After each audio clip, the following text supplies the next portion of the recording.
This is the story of a man named Stanley. Stanley worked for a company in a big building where he was employee number 427. Employee number 427's job was simple. He sat at his desk in room 427 and he pushed buttons on a keyboard. Orders came to him through a monitor on his desk, telling him what buttons to push, how long to push them, and in what order. This is what employee 427 did every day of every month of every year. And although others might have considered it soul-rending, Stanley relished every moment that the orders came in, as though he had been made exactly for this job. And Stanley was happy. And then one day, something very peculiar happened. Something that would forever change Stanley. Something he would never quite forget. He had been at his desk for nearly an hour when he realized that not one single order had arrived on the monitor for him to follow. No one had showed up to give him instructions, call a meeting, or even say hi. Never in all his years at the company had this happened, this complete isolation. Something was very clearly wrong. Shocked, frozen solid, Stanley found himself unable to move for the longest time. But as he came to his wits and regained his senses, he got up from his desk and stepped out of his office.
All of his co-workers were gone. Oh, please. Are you really just doing this for the trophy? Click a door 5 times? Is that all you think a trophy is worth? No. I can't just give these merits away for such little effort. A measly 5 clicks? Now, suppose you were to click the door 20 times. I would say that's the kind of effort that warrants recognition.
Stanley clicked on literally every single door in the office because he doesn't pick up well on cues from his environment.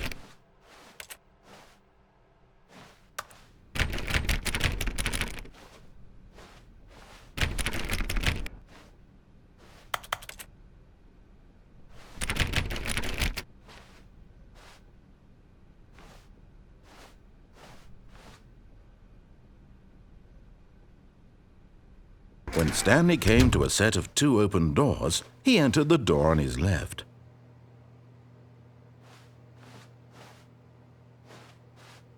This was not the correct way to the meeting room, and Stanley knew it perfectly well. Perhaps he wanted to stop by the employee lounge first, just to admire it.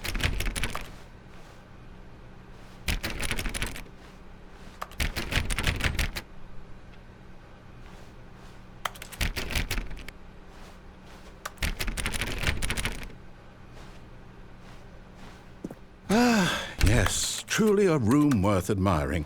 It had really been worth the detour after all, just to spend a few moments here in this immaculate, beautifully constructed room. Stanley simply stood here, drinking it all in.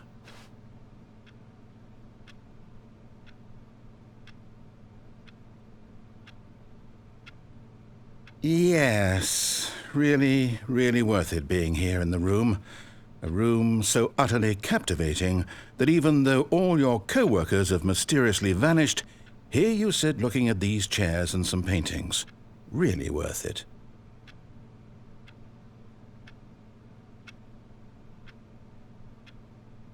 At this point, Stanley's obsession with this room bordered on creepy and reflected poorly on his overall personality. It's possible that this is why everyone left.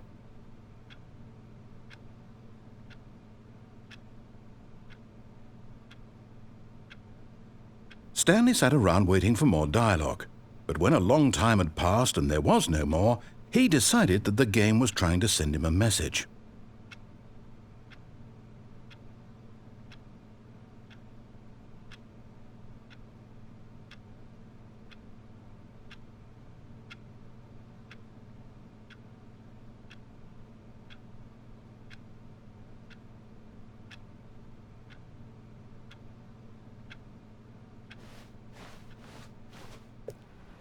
But at last, he'd had enough of the amazing room and took the first open door on his left to get back to business.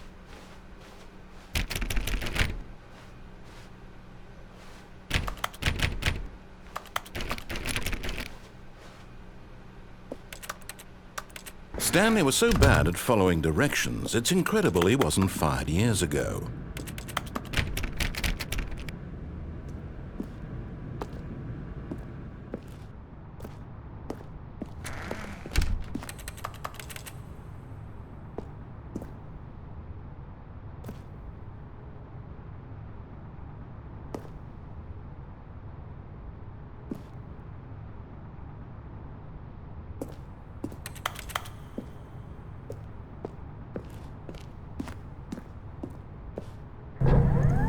Look, Stanley, I think perhaps we've gotten off on the wrong foot here.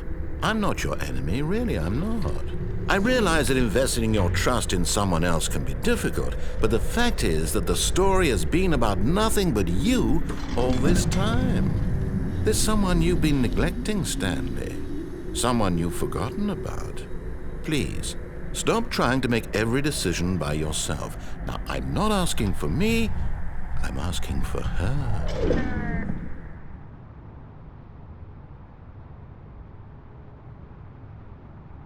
This is it, Stanley. Your chance to redeem yourself, to put your work aside, to let her back into your life. She's been waiting.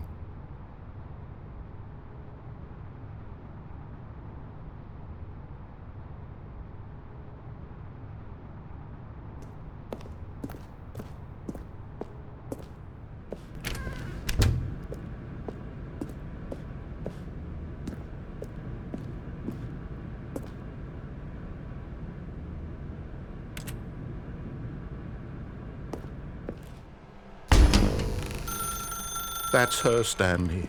You need to be the one to do this, to reach out to her. If you can truly place your faith in another, then pick up the phone.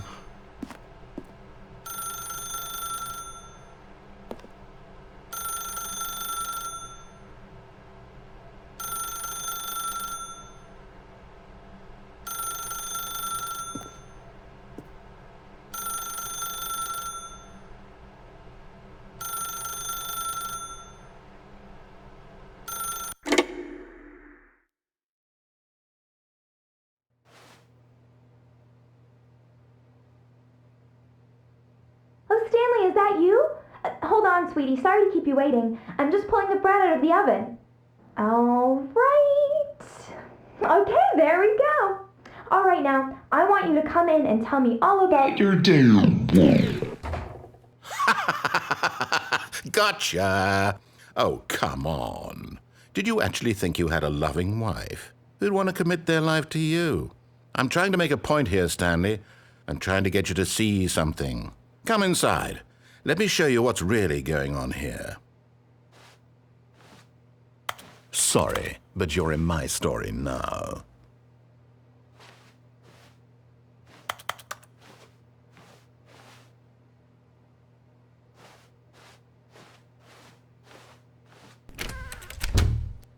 This is a very sad story about the death of a man named Stanley.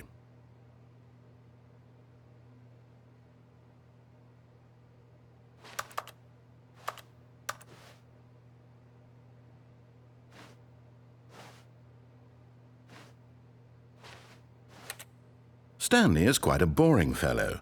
He has a job that demands nothing of him, and every button that he pushes is a reminder of the inconsequential nature of his existence. Look at him there, pushing buttons, doing exactly what he's told to do. Now he's pushing a button. Now he's eating lunch. Now he's going home. Now he's coming back to work. One might even feel sorry for him, except that he's chosen this life.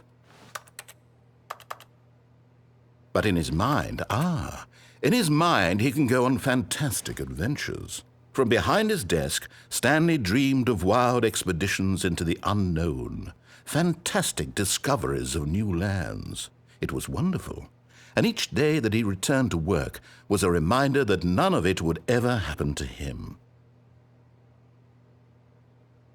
And so he began to fantasize about his own job.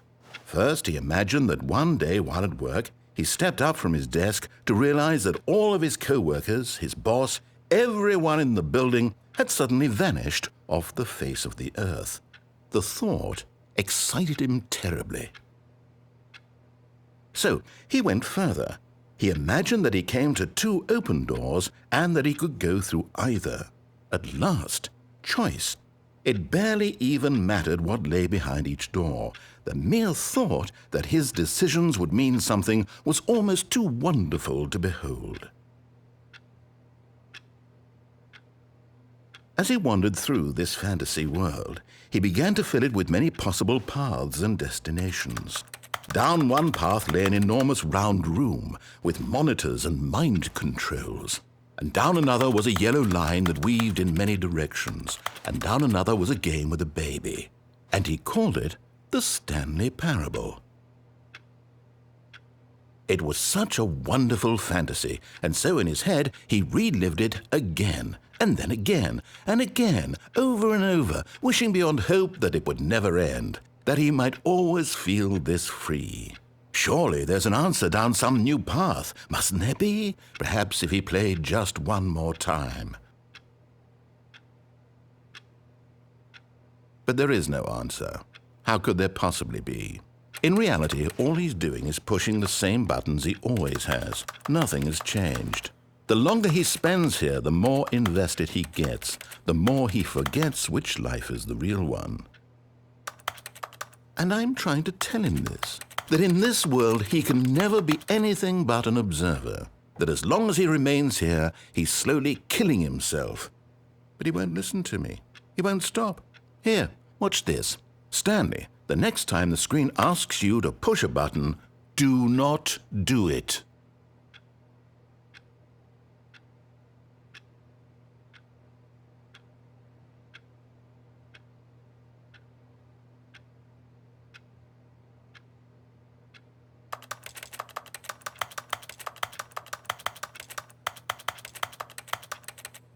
You see?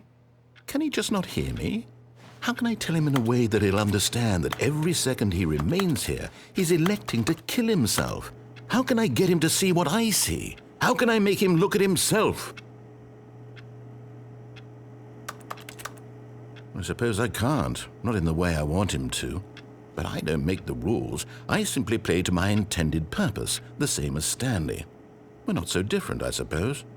I'll try once more to convey all this to him. I'm compelled to. I must. Perhaps, well, maybe this time he'll see. Maybe this time. And I tried again, and Stanley pushed a button. And I tried again, and Stanley pushed a button. And I tried.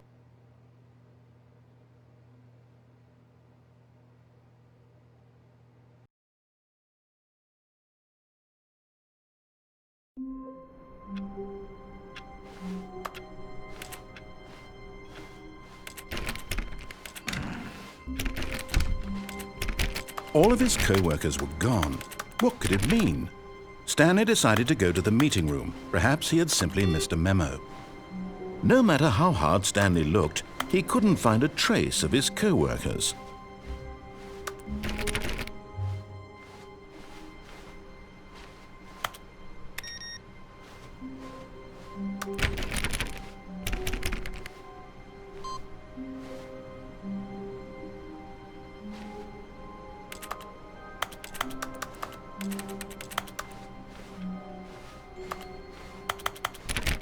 Stanley clicked on literally every single door in the office because he doesn't pick up well on cues from his environment.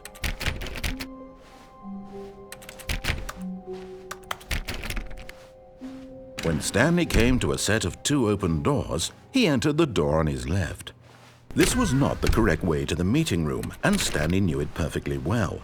Perhaps he wanted to stop by the employee lounge first, just to admire it.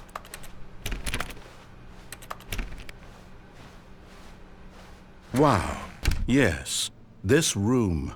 What a beautiful room. What a gorgeous, gorgeous room. Thank goodness Stanley had taken this detour on his way to the meeting room.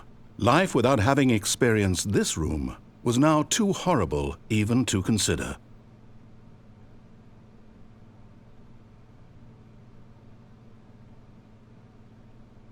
Yes, really, really worth it being here in the room.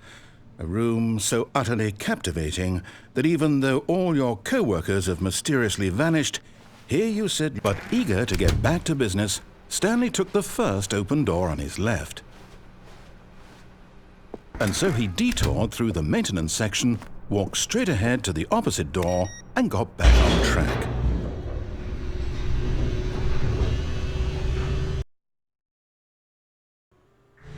But Stanley didn't want to go back to the office. He wanted to wander about and get even further off track. So now in order to get back, he needed to go, from here it's, left.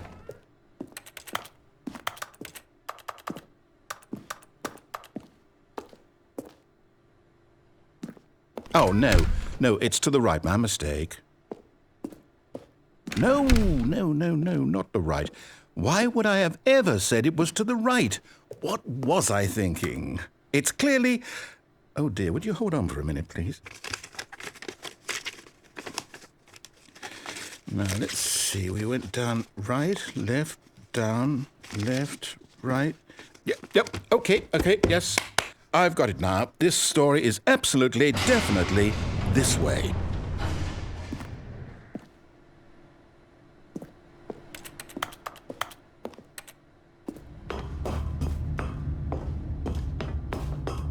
No. This isn't right at all. You're not supposed to be here yet. This is all a spoiler. Quick, Stanley, close your eyes. Okay. We just have to get back to, oh, who am I kidding? It's all rubbish now. The whole story completely unusable. How about, rather than waste my time trying to salvage this nonsense, we'll just restart the game from the beginning. And this time, suppose we don't wander so far off track, Okay, from the top.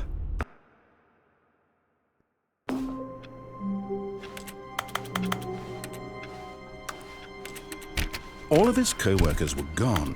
What could it mean? Stanley decided to go to the meeting room. Perhaps he had simply missed a memo.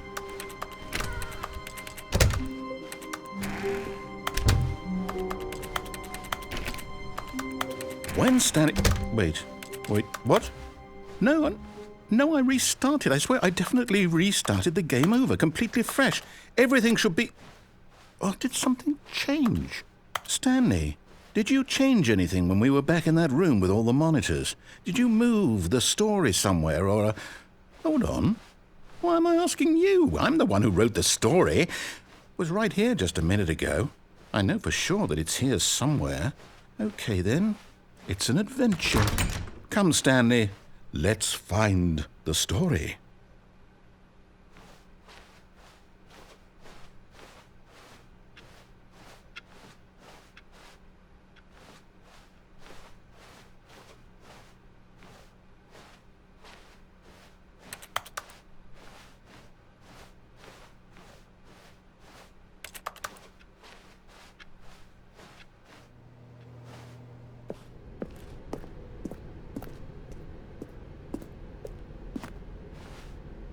I'll say it. This is the worst adventure I've ever been on. I can promise you there definitely was a story here before. Do we need to restart the game again? Well, I find it unlikely that we'll ever progress by starting over and over again, but it's got to be better than this. Okay, let's give it a shot. Why not?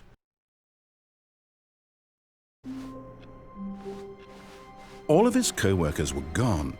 What could it mean? Stanley decided to go to the meeting room. Perhaps he had simply missed a memo.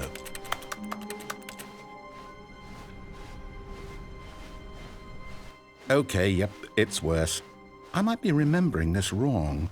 It's possible the story is back where we just came from. Why don't we go back the other direction and see if we missed anything?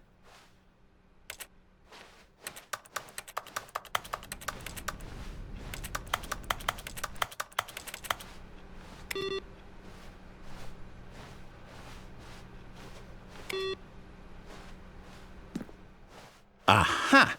I knew we'd missed something. The story. Here it comes. No, wait, never mind. Not the story. Okay, let's head back the other way and retrace our steps.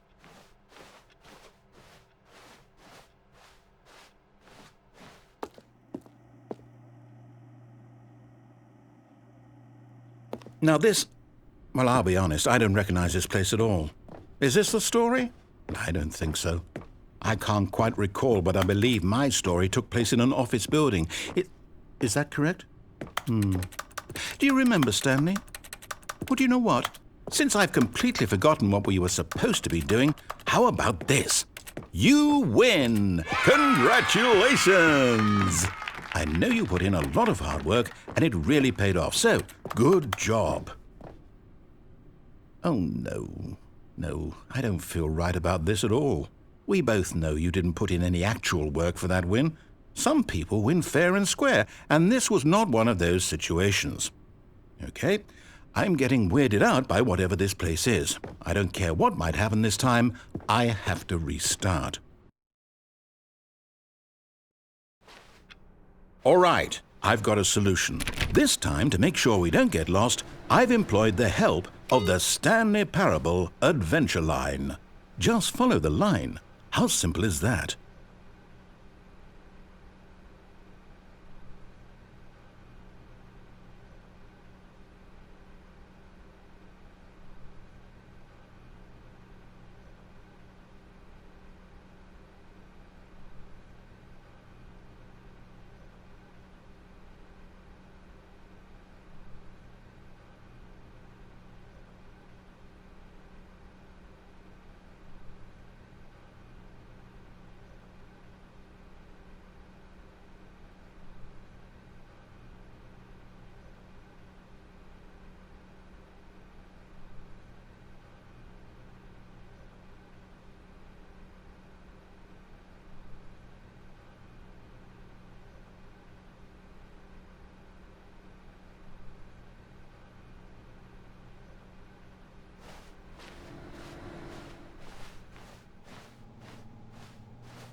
No, I'm down. We're leaving it up to the line from now on.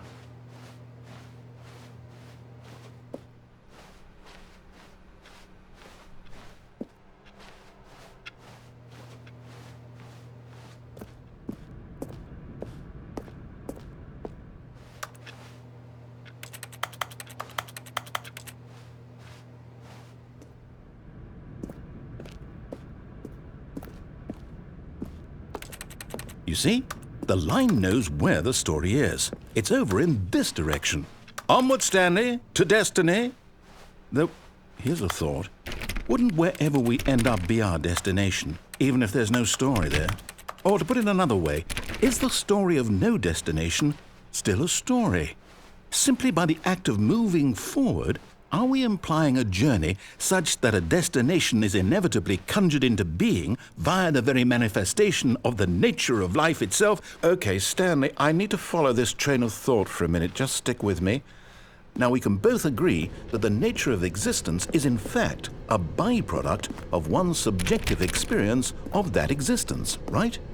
Okay, now if my experience of your existence rests inside of your subjective experience of this office, is this office in fact the skeleton of my own relative experiential mental subjective construct? Whoa. Hang on. That got a bit weird back there. Well, I'd like to apologize. Not sure where I was going with all that. You know what? I think what we need right now is a bit of music to lighten the mood.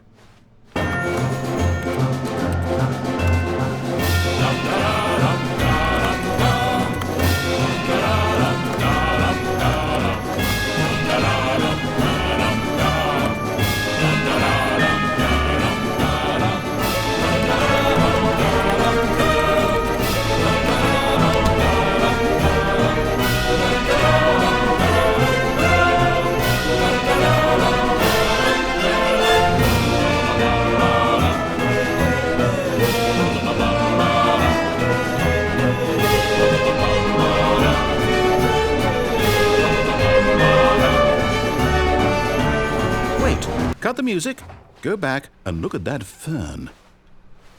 Stanley, this fern will be very important later in the story. Make sure you study it closely and remember it carefully. You won't want to miss anything.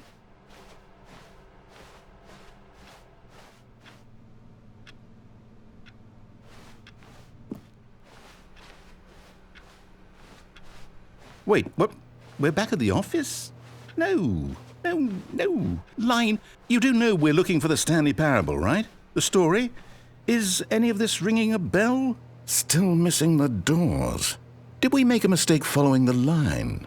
Perhaps we could have found the story on our own.